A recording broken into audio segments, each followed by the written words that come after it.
pessoal, sejam muito bem-vindos a mais um episódio do Pode Crer. Eu sou a Tiele Elert e esse é o último episódio da temporada, depois de 29 edições, contando com a sua companhia. Nós chegamos ao episódio número 30, muito bem acompanhadas, não é mesmo, Nayaja?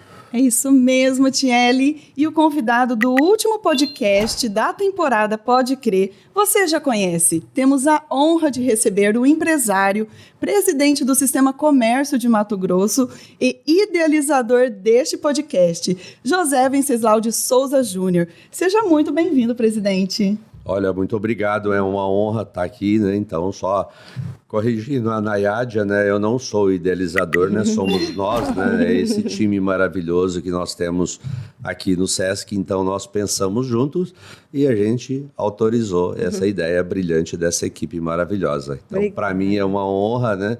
Fechar o episódio 30º, né? Então, final do ano já está chegando, o ano voou, passou tudo muito rápido. Cobrei muito dessa equipe, a idealização e o início desse podcast parece que demorou muito a começar, né? Cobrei muito de vocês, mas lá se vão, né? O 30º episódio. Exatamente. E passou tão rápido, né? Essas gravações. É verdade. Presidente, bom, a gente hoje quer bater um papo com o senhor e contar um pouquinho da sua história, né? Então a gente quer falar um pouquinho sobre essa veia empreendedora, né? Essa sua veia para o negócio. Eu queria saber como começar o negócio. Queria que o senhor contasse um pouquinho de como que começou tudo isso na sua vida. Olha, tudo na vida da gente é uma base familiar. Então começa lá atrás na vida da gente. Eu sou mineiro do interior de Minas, Triângulo Mineiro, Patrocínio. Vim de uma família de uma pequena propriedade. Minha mãe, principalmente, descendente de alemão, assim, muito dura, né? E sempre exigiu a gente trabalhar muito. Então, a história começa assim, lá do interior de Minas. Hoje, são palavras novas, né? Falava assim, olha, minha família seria da agricultura familiar. Naquela época não existia esse nome, né? E desde pequeno, nós começamos a trabalhar. Eu, com 7 anos, já engraxava sapato na rua, vendia banana, laranja. Então, naquela época, a gente tinha que contribuir com a família. Então, o trabalho faz parte da minha vida desde pequeno, né? Olhando meus pais, especialmente minha mãe, que era muito enérgica, dura, trabalhava demais. E isso virou hábito de trabalhar.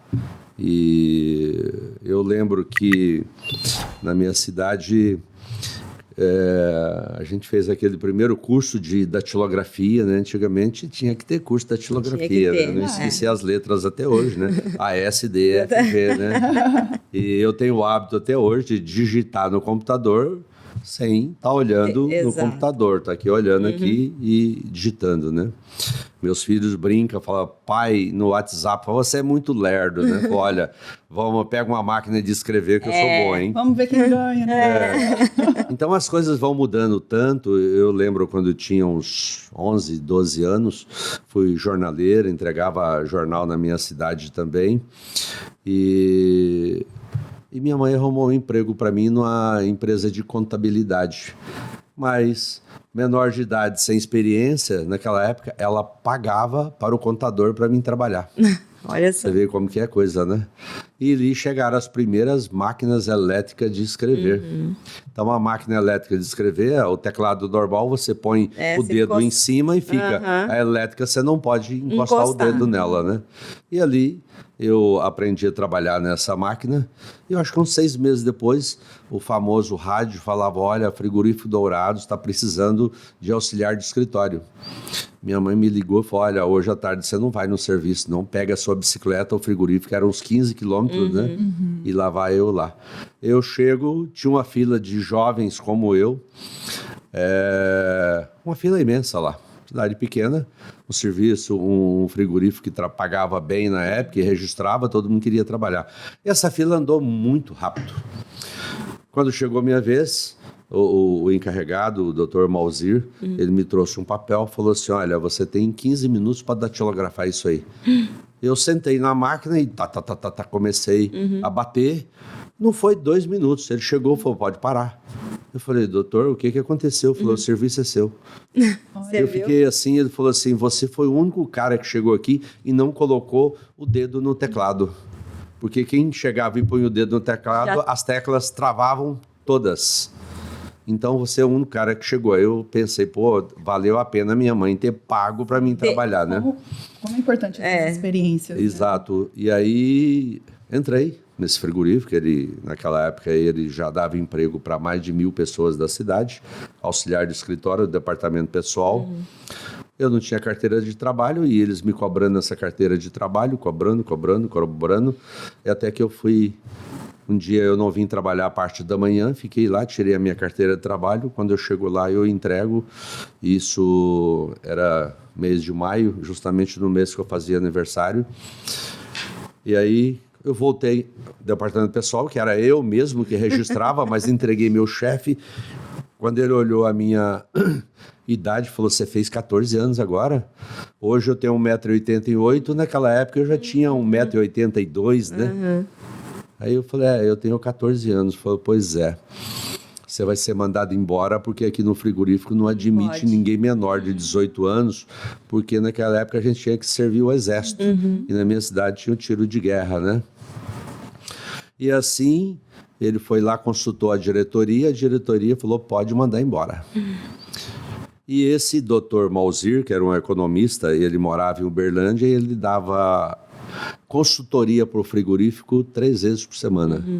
Fui mandado embora. Quando ele retorna, cadê o fulano de tal? Foi mandado embora porque é menor de idade. Falei assim, é o melhor cara que passou por aqui. Vai lá, busca e recontrata. E assim foi.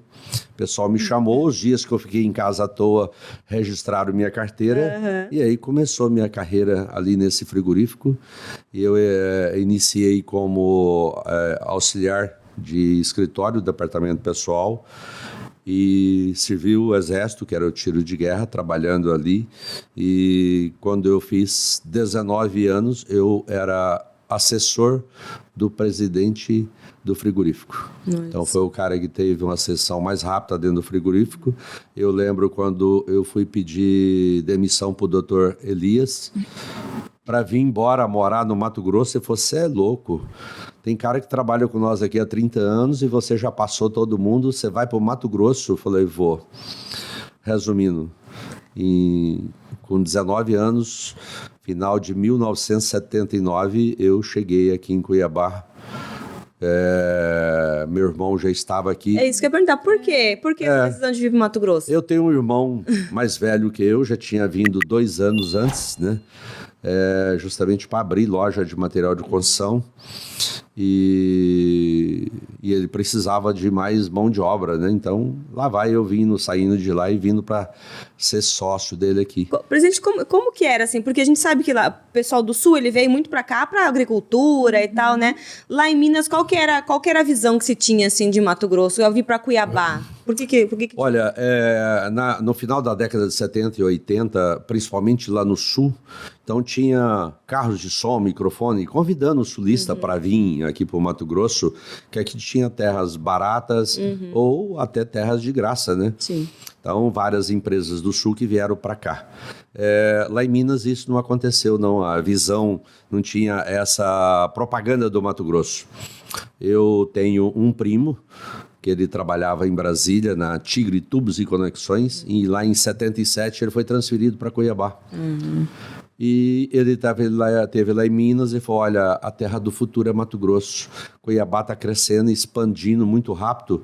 E ele aconselhou meu irmão e um primo meu para vir para Cuiabá.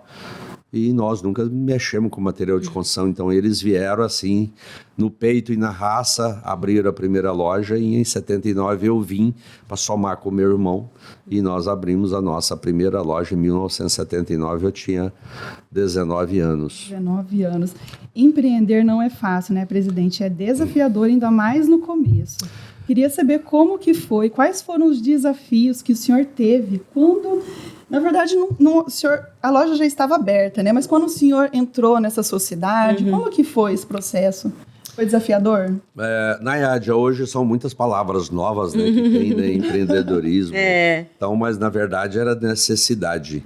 Então a gente vinha, você não tinha noção nenhuma de comércio, o que era o comércio, como lidar com pessoas. Então, o aprendizado era no dia a dia. E aí, voltando lá na base familiar, que eu falei no início, então nós fomos criados no trabalho, né? Então, a formação nossa de família foi trabalhando. Então, o trabalho não era novidade.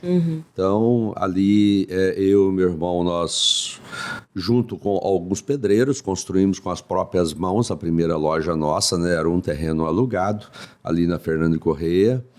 Então, assentava o tijolo, não rebocava, o chão era de concreto, o balcão era nós mesmos que fizemos, então era tudo muito rústico. E o cuiabano, com essa simplicidade e esse coração grande que ele tem, que nos abraçou a todos nós, né? Então essa simplicidade era natural na vida dele, né? Então, eu cheguei aqui numa quarta-feira, no sábado, o vizinho do fundo já estava convidando para ir comer um famoso pacu ali na casa dele, e nós fomos, e contou a história do cabeça de pacu, eu comi, e graças a Deus estou aqui há 44 anos, né? A minha formação empresarial e profissional foi toda feita aqui. Mas o início, como você falou, é o início de todo empresário, que a gente não escolhe, né? Você faz de tudo. Então você era o vendedor, o carregador de cimento, né? Então eu brinco, sou careca assim, né? Bem calvo já desde os 30 e poucos anos, de tanto cimento que eu já descarreguei na vida, né? A gente sempre fez conta, uma coisa que a gente sempre aprendeu dentro de casa, né? Planejamento financeiro, era fazer as contas da semana, do mês e do ano. Eu lembro que chegava uma carreta ali para descarregar, meu irmão falava assim, olha, se a gente for pagar para descarregar, hoje seria aí uns R$180, né? Falava assim, Júnior, R$180, nós vamos ali no Morita, que era um supermercado antigo, e fazer uma feira da semana, né? Então vamos descarregar esse cimento, né? Eu nunca soube cozinhar, até hoje não sei, meu irmão era um cozinheiro exímio, né? E é até hoje, mas eu era o lavador de panela e prato, né? Então é assim, Tiele e Nayade, a gente começa trabalhando muito, e só pensando em trabalhar. E o senhor disse que começou aos 19 anos, né? Então, assim, eu queria que o senhor desse uma dica para as pessoas que querem empreender. Porque, assim, muitas pessoas querem empreender, mas não têm experiência, outras já querem empreender, mas são inseguras. O que fazer nesse momento?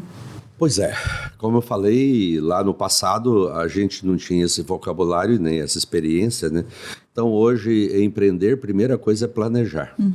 Né? Então tudo que você vai fazer, você tem que amar aquilo, né? Então hoje é fazer um planejamento, como eu falei, eu aprendi dentro de casa a fazer planejamento financeiro desde pequeno, né? Principalmente com a minha mãe, e planejamento.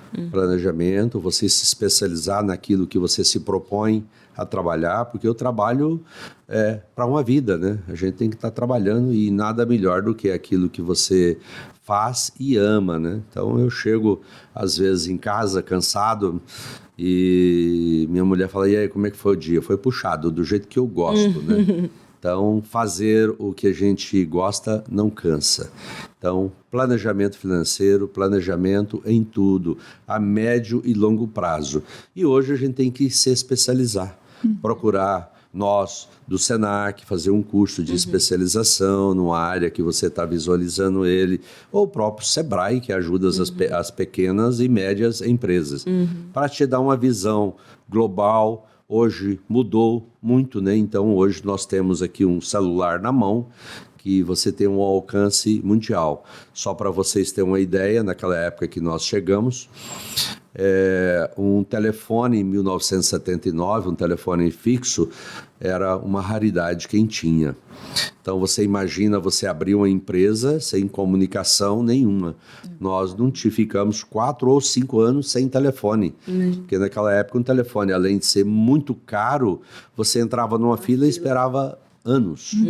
Então eu lembro do primeiro telefone, no fundo era um professor da UFMT e ele ia fazer uma especialização em São Paulo.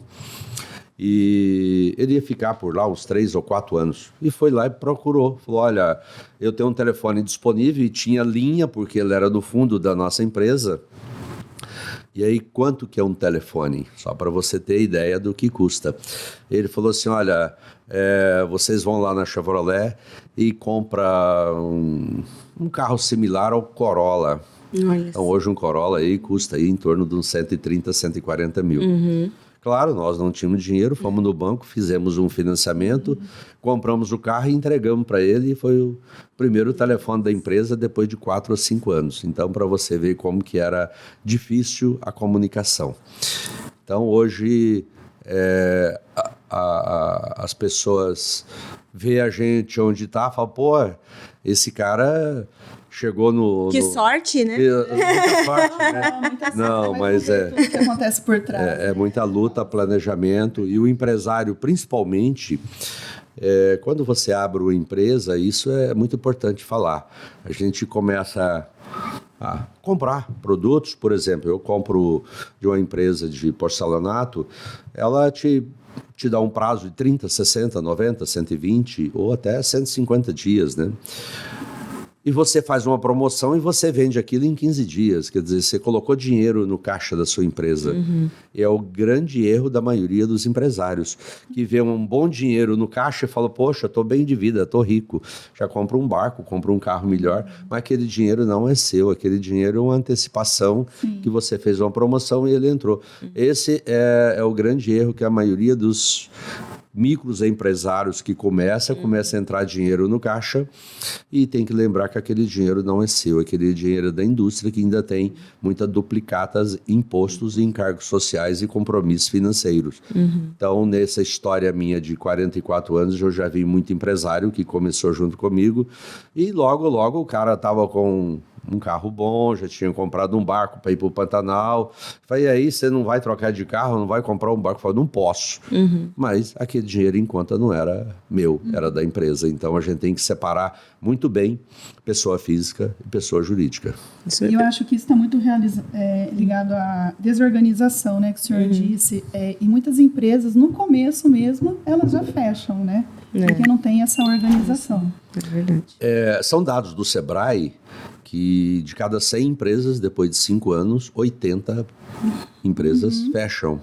Então é falta de planejamento, falta de organização e falta de saber separar o físico do jurídico. Então, dinheiro da empresa é da empresa. Eu vejo muitas empresas familiares, aquela assim que o filho passa lá e fala, olha, eu estou pegando R$10 aqui para comprar um picolé. Vai lá no caixa da empresa e pega. Olha, estou pegando R$500 aqui, eu vou no mercado. Não, a empresa jurídica tem que ser separada. Então, desde o início, eu e meu irmão tínhamos o Prolabore, sempre o Prolabore é o mínimo possível, né? Então, o mais importante, nós éramos todos solteiros, o mais importante era a estabilidade financeira da empresa.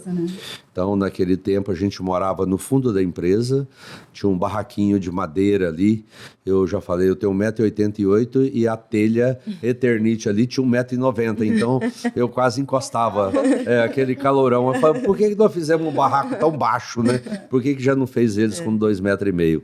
Mas então a gente sempre separou muito o dinheiro da empresa e o dinheiro físico. Então a empresa estando bem, você também vai bem, né? Presidente, eu tenho uma curiosidade, voltando ali à questão do telefone, né? Da falta do telefone, na verdade, né? Porque hoje a gente vive num mundo super tecnológico, onde a propaganda é muito fácil de fazer, a gente tem redes sociais, a gente tem rádio, a gente tem televisão. E na época do começo da empresa, não tinha nada, né? Era o início de uma empresa, né? Sem dinheiro ainda, né? Como é que fazia essa parte do marketing? Que também não deveria existir essa palavra na época, né? Mas como é que fazia a venda? Como é que fazia a propaganda do negócio? Tiele, realmente, né? Marketing veio aparecer isso um bom tempo depois e já tinha rádio, sempre falava, rádio sempre foi muito ouvido, né? Mas também a gente não tinha grana para isso. Então, outra percepção que o empresário que vai começar, ele tem que saber escolher o local onde a empresa vai abrir, né? Que segmento? O meu segmento segmento material de construção. Então chegamos em Cuiabá e fomos dar uma volta em Cuiabá e já tinha essa orientação desse primo nosso, que era representante comercial de tubos, tigres e conexão. Então, aonde Cuiabá estava explodindo? A região do Cochipó, que recentemente tinha aberto ali a Universidade Federal do Estado do Mato Grosso, o bairro que era coqueluche da época era o bairro Boa Esperança, e a Avenida Fernando de Correia ainda ela era a BR-364, era uma pista única, né? Não era duplicado. Mas a visão do Cochipó era a expansão de Cuiabá. O bairro Jardim das Américas não existia, o bairro Xangri-Lá ele estava em formação, né? Então nós escolhemos aquele ponto comercial na Avenida Fernando Correia, onde que todo mundo passava. Então, já que você não tem grana para investir em marketing hoje, né, você tem que saber escolher um ponto comercial onde as pessoas passam e tem a visibilidade para você. Então, era aquilo tudo sem experiência, era por instinto mesmo, né? Olha, vamos pegar um lugar onde que todo mundo passa. E assim foi que nós abrimos ali a primeira empresa na Fernando Correia, que ela chamava Ferragista Boa Esperança. Boa Esperança porque, no fundo, era o bairro Boa Esperança, era o bairro, todo mundo queria morar no Boa Esperança pela localização em frente ao FMT, né? Então, são esses instintos que você tem com ele e hoje você vai olhando para trás e fala, é empreendedorismo, né? Tem um fato interessante, né? Como a gente que começa sem dinheiro e naquele tempo o representante comercial ou o gerente do banco tinha muito crédito, porque justamente não tinha informação. Então você fazia contato com o gerente do banco, aí ele via a sua idoneidade, falou, pô, esse pessoal vou liberar crédito para ele. E assim os representantes comerciais. Hoje, nem gerente, nem o representante não tem mais esse poder. É o sistema que tem.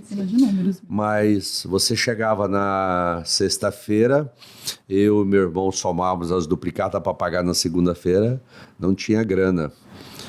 Olha, fazer o quê? Naquele tempo ali, em frente à rodoviária, tem um bairro, naquela época chamava Quarta-feira, porque houve uma invasão ali na quarta-feira e ele estava começando. Nós fechávamos a loja no sábado à tarde e eu carregava um caminhão de cimento, de telha, eternite, prego, esse básico, ia lá para o meio do grilo, né, famoso grilo, e passava um pouquinho, já chegava um pedreiro, põe 2 sacos de cimento aqui no carrinho e tudo em dinheiro. Eu voltava para a empresa, no domingo carregava de novo, ia para lá. Resumindo, segunda-feira tinha dinheiro em caixa para pagar todos os compromissos. Aí outro dia uma pessoa fala, poxa, isso foi empreendedorismo, você levou a loja até onde precisava, né? Aí fala, olha, nessa época não tinha essa palavra, era necessidade mesmo, né? Então, essa geração minha, a gente foi forjada como um ferro, né? No fogo e sendo batido para tomar forma. É verdade. Eu queria fazer um link do que a Tiele perguntou, né? Naquela época não tinha telefone, e aí hoje a tecnologia está aí para nos ajudar, e eu vejo muito pela cidade de Cuiabá vários outdoors espalhados, né? De uma campanha que o senhor realizou da Verdão Materiais para Construção, que tem um mote, chame o gerente no Zap, né? Eu lembro muito do Alex. Eu queria que o senhor comentasse sobre essa campanha. Tiele, essa geração minha, né, do seu pai, do pai da Tiele, né, eu falo assim, eu vim lá do carro de boi, lá no interior de Minas, que a gente andava de carro de boi com meu pai, ia na roça quebrar milho, né, e a gente chegou a essa era tecnológica, que essa geração nossa, a informação que nós recebemos nesses últimos anos é muito grande. Então, a gente tem que estar atento, com a mente muito aberta, e eu gosto muito de ideia maluca, aquela que topa, pô, esse trem é muito doido, olha, vamos olhar essa ideia aí. Então, como eu falei no início, eu e meu irmão tivemos aí 15 anos de sociedade. Depois nós separamos amigavelmente, amo meu irmão, convivemos muito bem, era só questão de visão comercial. E eu fui lá para o bairro Verdão, então tinha o estádio Verdão, aí eu abri há 29 anos atrás a Verdão Material de Construção em função do bairro. Às vezes, quando você está conversando com alguém lá de São Paulo ou fazendo alguma compra, as pessoas falam assim, posso perguntar um negócio para o senhor? Eu falei, pode, né? O senhor é palmeirense tanto assim que colocou o nome da Verdão? Aí você tem que explicar, fala, olha, Cuiabá é chamada de Cidade Verde, né? Espero que volte a ser Cidade Verde, né? E nós temos aqui o estádio, o antigo Verdão, né? Hoje é Arena Pantanal, e o bairro é Verdão. E, na verdade, não existe esse bairro Verdão. Se você procurar na prefeitura, né? Então, é um apelido. Então, é por isso, Verdão. Então, a gente sempre, dentro das nossas possibilidades e sempre ligado em, hoje, marketing, né? Eu lembro quando eu comecei, eu recebi uma proposta de uma primeira agência que me apareceu na vida lá, eu nem sabia o que era agência de publicidade, que tinha uma proposta da TV Centro-América. Ali foi uma grande virada na minha vida. Eu estou falando coisa de 25 anos atrás, que os pontos de ônibus de Cuiabá, a TV Centro-América tinha negociado esses pontos de ônibus, a propaganda nos pontos de ônibus era de uma determinada empresa, com uma parceria com a prefeitura, e a TV Centro-América tinha comprado o direito disso. E ele foi ali, voltando a 25 anos atrás, aí, eu imagino, eu fiz um contrato com a TV Centro-América de R$1 milhão. Eu não vendia isso por ano, tá? O que era? Eu ia fornecer esse R$1 milhão, eu ia fornecer para os funcionários da TV Centro-América. Era um negócio interessante que eles tinham feito lá, a valorização do colaborador. Então ele ia até na minha empresa, vamos falar para esse Jorge, ele compraria R$10 mil e a TV Centro-América ia descontar deles a metade disso, quer dizer, 5 mil e parcelado a longo prazo. Era a valorização do colaborador para melhorar a casa, ou reformar, ou ampliar. Mas isso era um projeto para 3 anos. E eu vi ali uma oportunidade, mas é o que eu falei, esse contrato eu não faturava isso por ano. E nós começamos justamente a visualização da Verdão ali. Mas não tinha noção do tamanho e da proporção da TV. Eu lembro da primeira propaganda que nós fizemos, era eu no balcão e mais 2 colaboradores. Isso entrou no ar no domingo, no Fantástico, que todo mundo assistia ali. Na segunda-feira, quando eu cheguei lá, 6h30 para abrir a loja, já tinha carro na porta. Olha. Foi uma loucura. Eu e mais 2 pessoas, a gente não dava conta de atender as pessoas. E ali eu falei, olha, o canal é esse, né? Então a TV Centro-América foi sempre uma grande parceira da Verdão e foi um up de crescimento, né? Foi ali que eu saquei que propaganda é a alma do negócio. E esses outdoor que a Nádia comentou, inclusive, é muito essa questão de trazer também essa proximidade mesmo, né? Porque acho que o senhor falou de ter sempre... ser muito próximo do cliente, né? Eu acho que essa é uma característica também do senhor, ficar muito próximo das pessoas. Shelly, então, aí nesse mote, nós começamos aí trabalhando a região da Verdão, né? Hoje, uma palavra nova que você já falou logo no início, que chama experiência, né? Nós fomos criando alguma coisa ali como uma loja regional, né? Inventando alguma coisa. Eu lembro que tinha um pipoqueiro que todo dia de sábado ia lá para frente do Verdão e vendendo pipoca. Eu acho que já era uns 2 ou 3 sábados, aí eu fui lá e perguntei para ele assim, você fatura quanto aqui? Vamos falar o preço de hoje. Ele falou, todo sábado eu venho aqui, eu vendo R$250. Aí eu falei, olha, vamos fazer um negócio? Eu vou te dar os R$250 todo sábado, te dou o óleo, a pipoca, o sal, vou te dar tudo. Você vai ganhar R$250 livre e você vai dar pipoca de graça aqui para todo mundo. Ele falou, sério? Eu falei, é sério. E aí começou aquele marco de distribuir pipoca, né? E Aí um tempo depois, um ano já, ele sumiu. Aí eu fui procurar a filha dele e falei, olha, meu pai faleceu. Aí eu peguei, comprei todos os equipamentos e começamos a arrebentar pipoca dentro da Verdão todo sábado, né? Até hoje nós fazemos isso, né? E dia de sábado era uma festa ali da criançada dentro da loja, pegando pipoca. Então, é você criar uma experiência dentro da empresa, o cara olhar ali, Verdão, bairro Verdão. Então, ali foi... nós crescemos ali. E tem uma história interessante. Ano passado, sábado, eu estava lá, uma das minhas vendedoras me chamou e falou, tem uma pessoa que quer conhecer o senhor aqui. E aí eu estive lá, já era um rapaz de 28, 29 anos, a esposa, 2 filhos, né? E ele falou, olha, eu queria conhecer o senhor, porque eu sou dessa região. E quando eu entrei aqui, o cheiro da pipoca me veio à minha memória afetiva, que na minha adolescência, criança, sábado era o dia da festa nossa aqui.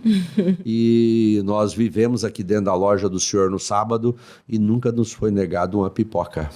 Eu chegava em casa comendo pipoca, minha mãe falava assim, vai lá, busca uma para sua irmã. Eu chegava, vai lá, busca outra para fulano. E agora eu entro aqui com a minha família, vejo o cheiro da pipoca e o mesmo sentido. Então eu queria conhecer o senhor. Na época eu não tinha a grandeza desse negócio. E eu só quero falar assim, eu vim aqui para fazer um orçamento. E agora eu vim aqui para comprar. Tá? Então, são pequenas coisas na Yadia ITL que você vai fazendo, identificando a região, e aí a empresa vai crescendo, e aí quando você vai para outro bairro, na região do CPA, aí o nome não podia mudar, mas ali você tem que interagir com o bairro, criar experiências, né? Então, só para você ter assim, uma percepção. Cada loja é um mundo diferente. Então, nós nos adaptamos à região. Então, o que nós fazemos no sábado na loja do CPA é diferente da loja aqui do bairro Verdão, ou da Estrada da Moinho, ou lá da Carminho de Campos. E tem um centro de distribuição lá no Distrito Industrial. Para você ver se uma percepção, lá na nossa loja do CPA, todo dia de manhã, nós oferecemos café da manhã para aquele pessoal. O que é o café da manhã? É um café rápido, que o cara está saindo da empresa dele, né?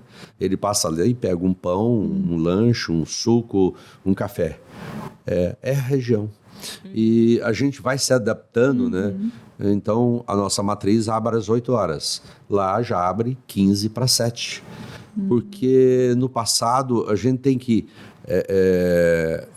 ir se adaptando tudo à região. As lojas abriam tudo no mesmo horário. Aí você fala assim, mas lá no CPA está diferente, 8 horas é uma região de bairro, principalmente do trabalhador, 8 horas ele está chegando no trabalho dele. Então nós começamos a abrir mais cedo e oferecer o café da manhã. Então de manhã ali, para a cara de bicicleta, de a pé, entra ali dentro, pega o pão, o café, toma o café, o suco e vai embora. Então, cada região é uma experiência diferente. Essa é a palavra do momento, experiência. É verdade. E aí você vai chegando, como vocês falaram, né? Nós sempre vivemos, cada momento você tem que analisar o mercado, o que é o anseio da população. Então, o WhatsApp, nesses últimos anos, ele explodiu.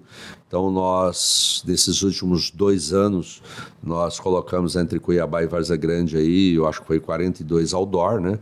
Então, cada região, um gerente ali, com a fotografia do gerente, me chame no WhatsApp.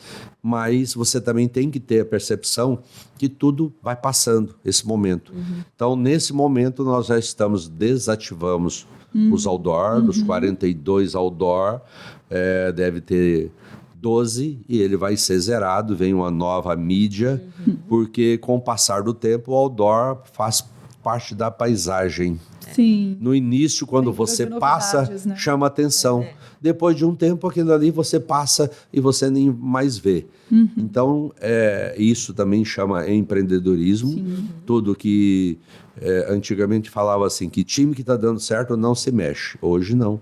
Time que está dando certo, você mexe para continuar ganhando.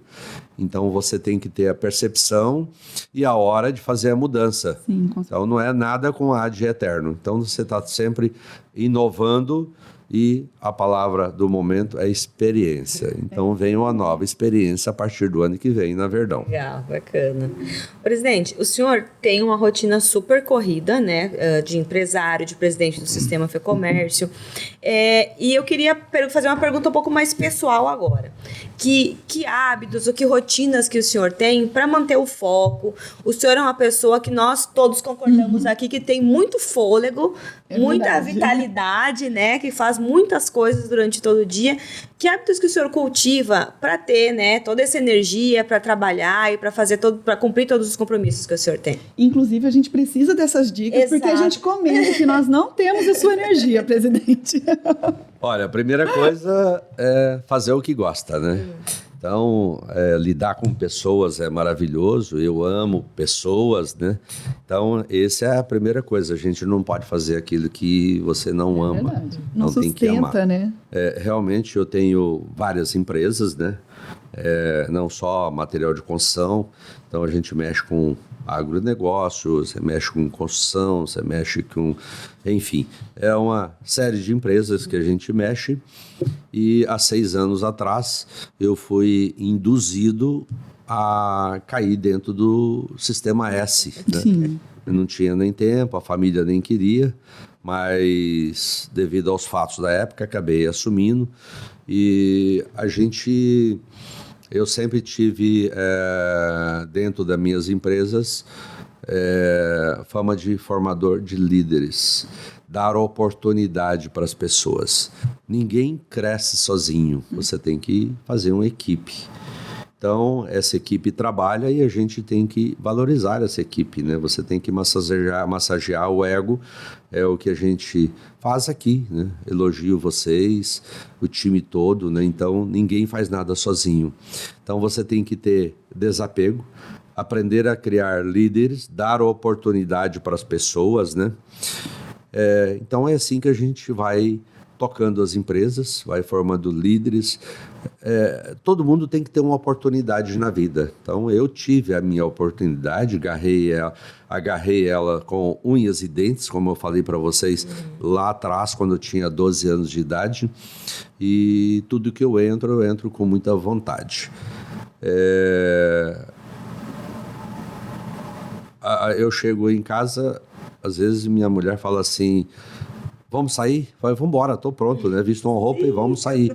Olha, tem uma festa para ir, vamos embora, né? E assim eu tive uma rotina de 12, 13, 14 horas, né? E o dia me suga muito, mas no final do dia eu acabo indo para minha empresa, fico ali até 9, 10 horas da noite colocando a casa em dia. Mas, como eu falei, ninguém faz nada sozinho. Eu tenho grandes lideranças dentro das minhas empresas e o que eu aprendi com a minha família de trabalhar desde cedo, eu coloquei meus filhos para trabalharem desde cedo.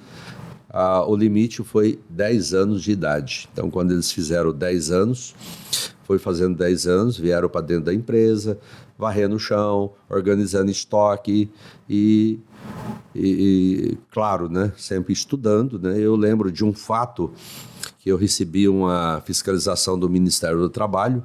Ele ficou ali uma semana dentro da minha empresa, no final quis falar comigo, foi lá no escritório, parabenizou, falou, olha, todo mundo aqui é registrado no dia que entrou, todo mundo é registrado com valor, parabéns, a sua empresa, é raro isso. Eu estou falando coisa de 18, 20 anos atrás. Mas eu achei um problema seríssimo na empresa do senhor, foi o que foi. Tem um menor de idade, que chama Paulo Esteves, que está trabalhando lá no depósito, lá embaixo, repondo mercadoria. Eu falei, sim, aquele menor é meu filho. Ele já tem 11 anos, ele trabalha aqui comigo há 1 ano.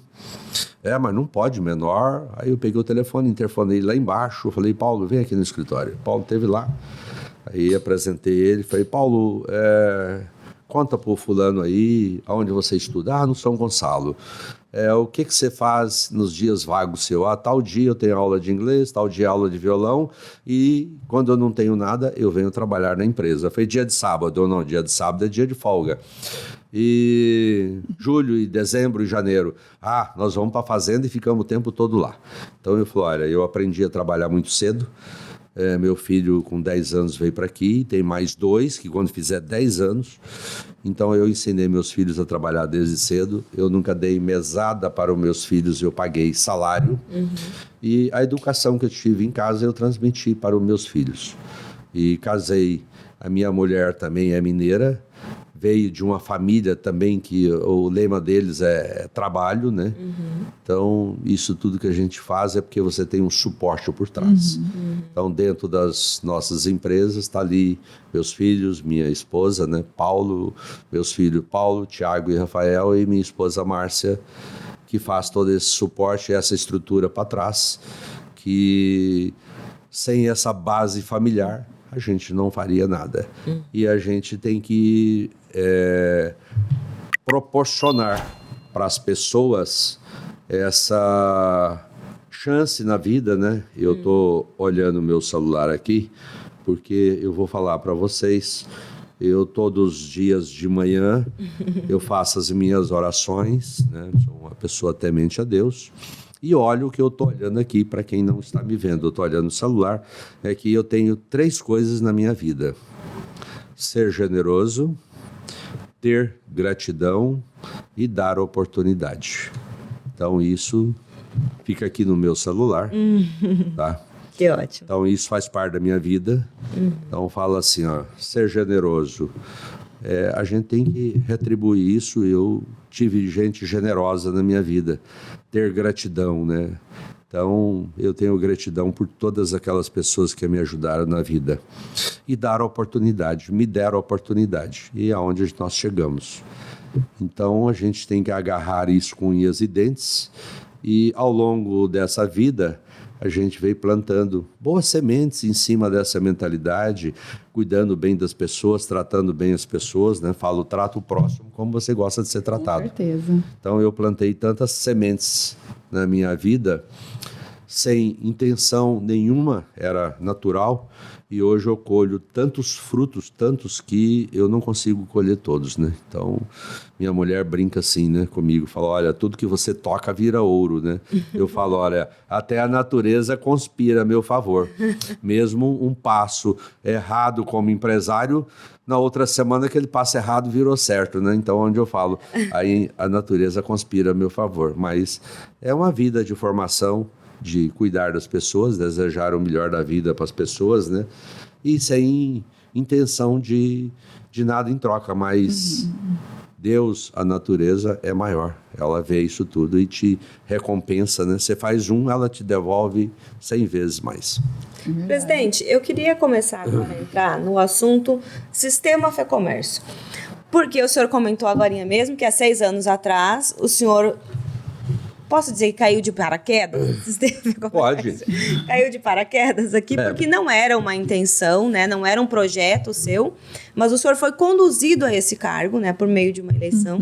E aí eu queria que o senhor me contasse como é que está sendo esse desafio de conduzir Fê Comércio, Sesc e Senac aqui em Mato Grosso. Então vamos voltar mais um pouquinho no tempo, né? Nessa ideia de aproximar das pessoas, do associativismo, né? Isso nós aprendemos aqui no Mato Grosso, principalmente com o sulista, porque mineiro é muito individualista e o associativismo veio do sul, principalmente do descendente de alemão. Na Alemanha se faz muito isso. E aqui eu tenho grandes amigos maravilhosos, sulistas, né? Quando eu falo sulista, paranaense, catarinense e gaúcho, né? E há 26 anos atrás, vendo um desagregamento muito grande do setor que eu atuo, de material de construção, o lojista não conhecia o outro e não tinha quem defendesse o nosso setor. Às vezes era, naquela época, o CDL e dentro do CDL não tinha um empresário do setor de material de construção. A minha empresa era bem pequena na época, né? Aí é assim, é visão de necessidade, não era empreendedorismo na época. Falei, nós precisamos de unir.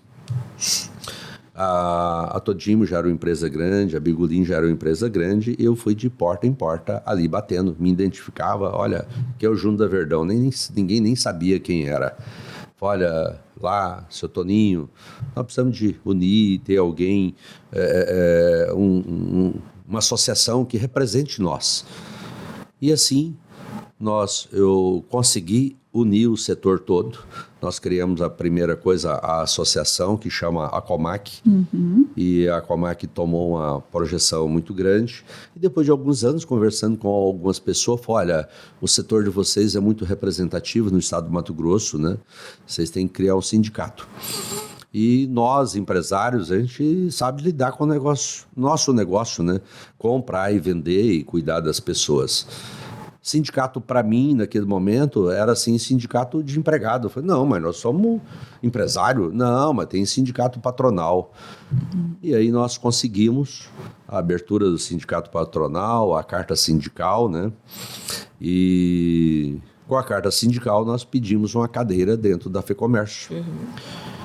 Foi muito difícil de entrar ali e foi o finado Olivo Bigolin, grande idealizador, o primeiro presidente do sindicato, depois o Juliano Bortolotto, da Todimo, e no momento eu era o vice do Juliano, e a empresa deles crescendo, o Juliano vai lá na Verdão e fala assim, olha, Júnior, tá aqui, eu estou renunciando ao cargo, você assume, não estou tendo tempo, estou ficando mais no ar do que no chão. E aí eu apareço a primeira vez lá dentro da FEComércio. E como é de conhecimento geral, ali uma família ficou à frente da FEComércio por quase 38 anos. E nós chegamos ali e passava pelo conselho, várias aprovações, e eu comecei a votar contra, pedir vista, porque eu não concordava com aquilo. Então, em 1 ano e meio que eu fiquei no conselho, acabei chamando a atenção de todo mundo justamente por um posicionamento normal, né? É o correto de você falar, não concordo com isso, está errado, né? O sistema tem que ser voltado para o trabalhador, a função do Senac são cursos profissionalizantes, e naquela época esses gestores antigos, na verdade, olhavam para o umbigo deles, né? A família vivia daquilo ali. Sim. E aí veio a primeira eleição, todo mundo olhou para mim e falou, esse cara é o candidato, né? Eu falei, olha, não quero, não tenho tempo. E começamos a organizar uma oposição ali dentro.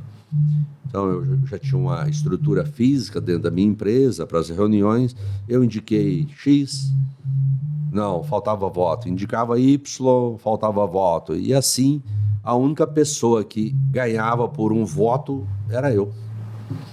E fui empurrado nisso aí. E teve uma eleição conturbada na época. O jurídico atuou muito.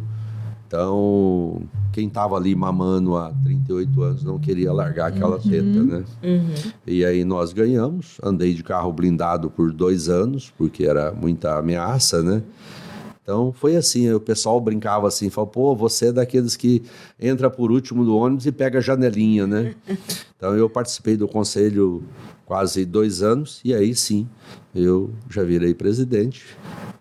Fomos lá para o Rio de Janeiro, dentro de uma briga jurídica muito grande, né? Porque ninguém queria largar as tetas da FEComércio, mas a justiça prevaleceu.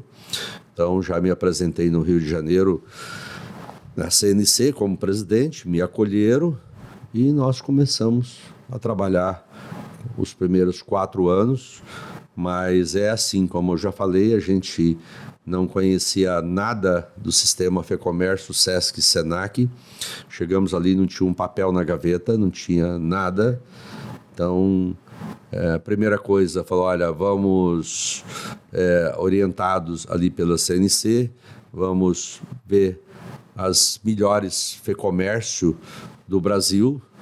O lema sempre foi assim, não vamos reinventar a roda, vamos copiar quem deu certo, está na frente e procurar melhorar. E assim nós fizemos. Tivemos no Rio Grande do Sul, tivemos em Goiás e tivemos no Ceará. Os presidentes foram muito solícitos, né? Me entregaram o que ele estava à frente nosso aí, 10, 15, 20 anos. E nós começamos a colocar a FEComércio Mato Grosso nos trilhos. No início todo mundo estranhava, porque a gente teve que demitir muita gente, que era conivente com o passado, né? Mas é um aprendizado, né? Então foram assim os primeiros 4 anos, veio a pandemia. Na pandemia nós tivemos dificuldade como todo mundo e dentro do sistema também.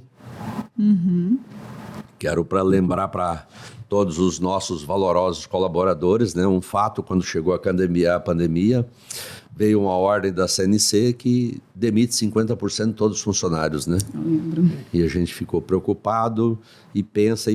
Eu chamo o presidente do sindicato, Senalba, né?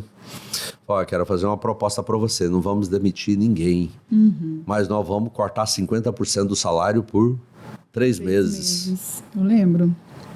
O Edésio falou, você é louco, cortar salário, isso não existe. Eu falei, olha, o que você prefere, que eu demita 50% de todo mundo ou nós cortamos o salário? Eu prefiro cortar o salário porque a gente pensava que a pandemia ia durar 90 dias, não imaginava que ali ia para quase 2 anos, né?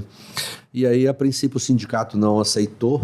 Eu comecei a conversar com algumas pessoas do SESC e do SENAC, todos entenderam. Nós queremos isso do que demissão, porque ninguém sabia quem ia ser demitido, né? Chamei o Edésio novamente e fizemos o acordo, e assim foi. Todos os colaboradores da FEComércio, SESC e SENAC teve um corte de 50% do salário por 90 dias e depois voltou ao normal. Então são essas insights que você tem, que depois dá certo, né? Hoje a gente olha para trás e fala, foi uma coisa boa, mas naquele momento, claro, né, nós vivemos num país democrático, tem quem concordou, quem desceu o cacete em mim, né? O cara entrou, já tá cortando o salário, né? Mas depois que passa, tudo acalmou, a poeira baixou. Então, são atitudes corretas.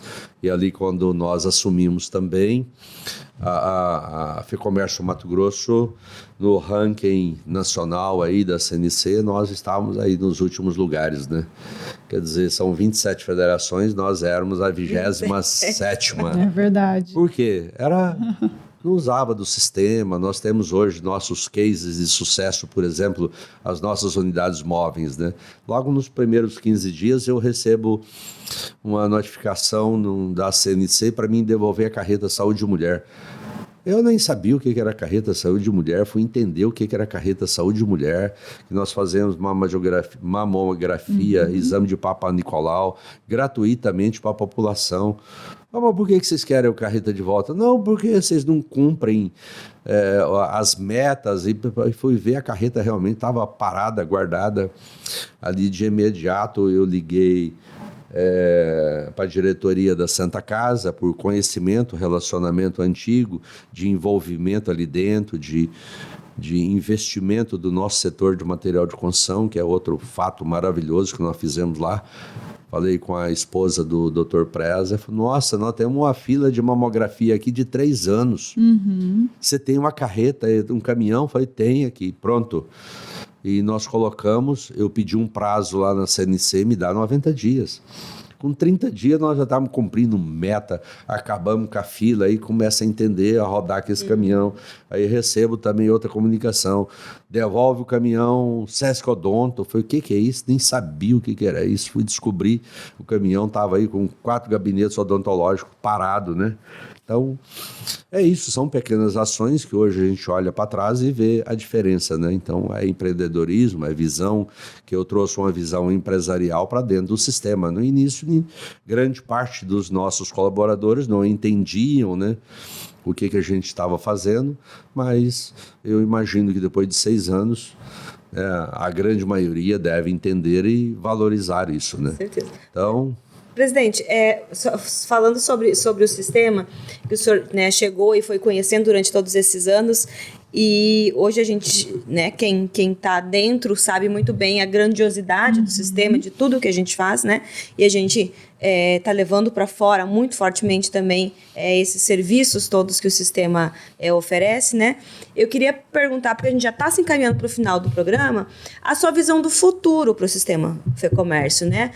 Depois desses 6 anos de trabalho, como é que o senhor vê daqui para frente, até o final do seu mandato, né? E para frente mesmo, porque, né, eu acredito que isso já esteja no seu coração, o sistema, né? E todas as ações que ele promove. Como é que o senhor vê o futuro do sistema Fecomércio, o SESC, Senac? Olha, o sistema é contagiante, né? Como eu falei, não entendia nada disso aqui. Eu sentava numa reunião já como presidente, alguém falava lá, olha, o DN. Eu falava, o que é DN, né? Nem sabia, era Departamento Nacional. Eu anotava num papel e esse linguajar de abreviatura eu fui aprendendo sozinho, né? Cometi erros, né, no início de indicar pessoas erradas, tanto no SESC como no SENAC, me interagia pouco por acreditar nessas pessoas que falavam de fato quem eu era. E a gente acaba descobrindo que não fazia isso. Já na minha segunda mandato, mudamos, né, então a gente aproximou muito e sou eu, esse, né, que eu vejo hoje, abraço e cumprimento todo mundo. E estamos mudando um pouco essa visão dos primeiros mandatos. E como você falou, a chave, o segredo de tudo é você fazer líderes, fazer sucessores, né? Então, no passado, o que me diz era assim, quando um líder despontava, cortava ele, né? Então, eu faço justamente o contrário. Nós estamos fazendo várias lideranças dentro do sistema, dentro do SESC, é o que eu faço nas minhas empresas, né? Ter pessoas melhores que você para trabalhar, né? Então, vocês que estão mais próximos de mim, sabem um dos meus lemas, né? Que eu vou ler aqui, ó. Não faz sentido contratar pessoas inteligentes e dizer a elas o que fazer. Nós contratamos pessoas inteligentes para que elas nos digam o que fazer. Steve Jobs, né? Então, não é que essas pessoas vão mandar em você, mas você tem que ter pessoas melhores que você para conduzir e a gente ser ali o analista, olha, isso está certo, isso está errado, mas sempre trocando ideia com todo mundo que você não é melhor que ninguém. Então, o que eu vejo para o sistema hoje no ranking nacional, a Fecomércio Mato Grosso é referência, né? Em quase tudo, né? Em comunicação, né? Vocês são maravilhosas, essa equipe toda da Fecomércio, SESC e Senac, no nosso ranking de comunicação, nós ranqueamos em primeiro ou segundo lugar o ano quase todo, e o que nós estamos fazendo na parte gerencial também, criando programas de qualificação. Nós começamos outros programas, né, até internacionais, que esse ano nós começamos levando os nossos diretores do SESC e do SENAC, o superintendente, para Nova York, para a NRF, e esse ano agora o convite vai estendendo para outros colaboradores. Nós queremos levar grande parte das pessoas para ter uma experiência internacional, vivenciar o primeiro mundo, que infelizmente o Brasil ainda é terceiro mundo, né? Criamos o programa, né? Quando eu falo criamos é porque é uma equipe toda, né? Ninguém cria nada sozinho. O ProLíder são 2 edições, uma no primeiro semestre e outra no segundo. Já aconteceu a primeira. Os primeiros módulos são aqui no Brasil, o último módulo nós finalizamos em Portugal. É outra grande experiência. Isso é criar líderes, né? Brinco, né, num linguajar chucro, né? Não adianta eu ter um diretor do SESC com motor de Ferrari, do SENAC com motor de Ferrari, o superintendente ter 4 pneus murcho. Então, a equipe tem que pensar igual o diretor, igual o presidente. Então, é qualificar as pessoas. Então, é minha missão. Enquanto eu estiver aqui, nós vamos qualificar todos que quiserem, né? É aquilo, a pessoa tem que querer, né? Eu vou dar essa oportunidade para todos e montar uma grande equipe, uma grande empresa, tá tocando isso aqui como empresa, para que todo mundo pense igual o presidente, igual os diretores, igual os gerentes. Então, você faz um grande time, é o que nós somos hoje, né? Então, já no meu segundo mandato, eu recebi uma ligação do presidente da CNC, o Dr. Roberto Tadros, me convidando para ser um dos vice-presidentes da CNC. Fiquei surpreso e honrado e agradeci muito a ele, né? Ele falou, olha, você voltou àquela brincadeira antiga, você é daqueles que entra no ônibus por último e pega a janelinha, né? Falei, presidente, isso é por meritocracia. Então, é isso. É um time, é você montar um time, montar pessoas, qualificar, porque é aquele linguajar antigo que o andorinha só não faz verão. Então é um time todo qualificado. Então a gente olha para frente com esse time que está sendo montado, qualificando tudo. Eu vejo o crescimento do sistema hoje, né? Nós estamos expandindo o interior todo e me encanta de vir aqui, falo isso várias vezes, comento com a minha esposa, né? De ver os nossos colaboradores, nossas colaboradoras sempre com um sorriso no rosto, né? Esse ano eu cometi um erro de fazer 2 grandes eventos no mesmo final de semana, né? Sou muito programado, uma agenda e acabei falhando, né? Então nós fizemos 2 grandes eventos, FIT Pantanal e Festival da Viola, quer dizer, dividiu a equipe toda, a gente corre de um lado e corre do outro, e você olha no rosto de todo mundo trabalhando dobrado e todo mundo com um sorriso. Então isso acalenta meu coração e sei que nós estamos no caminho certo com essa equipe maravilhosa. Que bom, presidente. Obrigada. Bom, gente, com isso, nós chegamos ao final de mais um episódio super inspirador do Pode Crer. Presidente, muito obrigada por dividir a sua experiência com a gente hoje. Muito obrigada por estar aqui conosco. Eu aqui agradeço, sinto honrado, né? Só um detalhe que essas meninas não falaram, né? Que quando esse timaço montou o Pode Crer, eles me convidaram para mim fazer a abertura, né? É verdade. Eu falei, olha, não, a gente primeiro tem que chamar formadores de opinião, chamar pessoas que têm muitos seguidores nos Instagrams, enfim, nas plataformas.